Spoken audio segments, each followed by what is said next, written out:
All right, let's get into it. Today, we're going on a wild ride, a 3,000-year journey following one of the alphabet's strangest characters.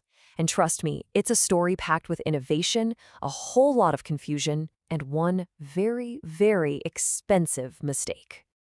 So, what do a camel's hump, a Roman school teacher, and a pricey Paris vacation all have in common? I know, it sounds like the beginning of a really weird joke, right? But the answer connects every single one of them, and it's all hidden in the unbelievable history of just one letter. Okay, so let's rewind. Way back, our story kicks off more than 3,000 years ago in the ancient Near East with the Phoenicians, an amazing civilization of sailors and traders. This is where things get really clever. So the Phoenicians needed a symbol for the G sound. They just looked at the world around them, and what did they see? Camels. A lot of them. The word for camel was gimel. So they drew this simple little symbol that kind of looks like a camel's hump, and boom, the letter gimel was born. You could call it the great-great-great-grandfather of our modern G. Now, like any good idea, the Phoenician alphabet didn't just stay in one place. Nope, it traveled all across the Mediterranean. And every time a new culture picked it up, our little letter got a bit of a makeover. And here's where the journey gets a little bumpy. Around 800 BCE, the ancient Greeks adopt it, and they call it gamma. Still has that G sound, all good.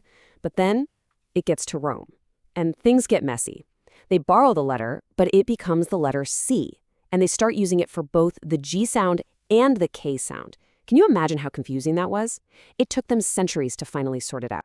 You can actually see the whole family tree right here. I mean, the resemblance is pretty clear, isn't it? You go from that simple hook of the Semitic gimel to the sharp-angled Greek gamma, and then you see its split personality in Rome as both C and, finally, the G we all know and love. So who is the hero who finally cleared up this mess? His name was Spurius Carvilius Raguga, and he wasn't a general or an emperor or anything like that. He was a teacher. In fact, he was the first Roman on record to open his own private elementary school.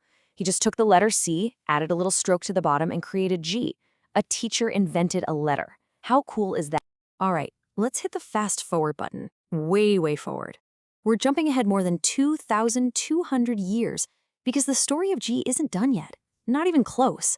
It's about to get a whole new family member, this time in the brand new Turkish Republic.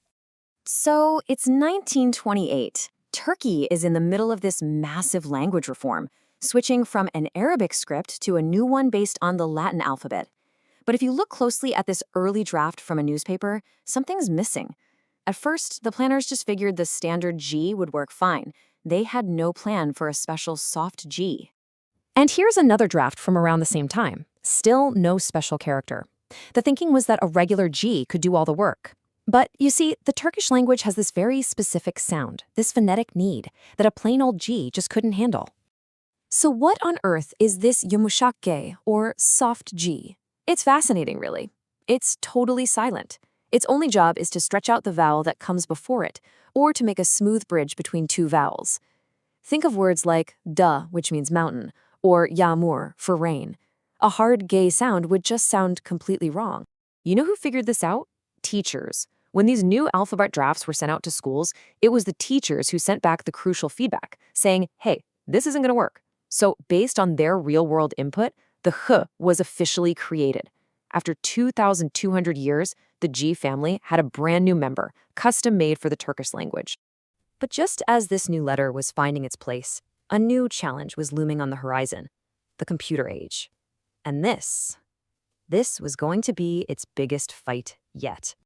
Okay, so what you're looking at are basically the digital building blocks of all early computing. This is the ASCII character map, and it was designed in America for English. It had no idea that characters with special marks on them even existed. So letters like the Turkish G or Ş or the French C, they just weren't there. They were invisible to computers. And this created huge problems. For some letters, people found these clever little workarounds, you know? You could use a $ for an S or a regular I for the dotted one. But poor G, it was the real odd one out. There was no easy substitute. Most of the time, it would just vanish from the text, completely breaking words and causing all sorts of confusion. But all that was just the warm-up act. The real disaster struck in 1998. There was this huge global conference in Paris to create a universal character standard for every single mobile phone on the planet. This was it. This was the moment to finally get you recognized by the entire world. So what happened? Well, in a move that is just truly unbelievable, the Turkish delegation, the actual people who were sent there specifically to fight for their alphabet, decided to skip the meeting. Why? They went sightseeing in Paris instead. An entire letter, a crucial piece of a national language, was left out of the global mobile standard because its champions chose a tour over the conference table. You can't make this stuff up. This unbelievable oversight had very real, and let me tell you, very expensive consequences. This section is all about the price of a character gone missing. For years, this was just the reality for anyone using a mobile phone in Turkey. If you tried to send a text message with a G in it, the message might just fail completely. Or worse, it would show up on your friend's phone as a bunch of garbled nonsense. And get this, because the system didn't recognize it, a single G could take up the space of 10 normal characters, which meant your text messages suddenly became incredibly expensive to send.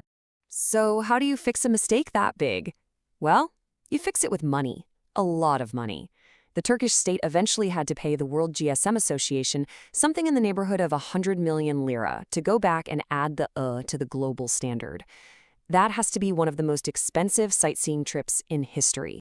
And that brings us to the end of this absolutely incredible 3,000-year story. From a simple sketch of a camel's back, to a teacher's clever fix, to a 20th century necessity, and finally, to a massive digital blunder fixed with a massive check. The source material for this story ends with this really poignant Turkish saying, which basically translates to, "We started with the curve of a camel. We end by asking, what part of us is even right?" And that's a powerful thought to end on, isn't it? It's a reminder that all our systems, even something as basic as the alphabet, are shaped by moments of human brilliance, adaptation, and, yeah, sometimes just plain old human error.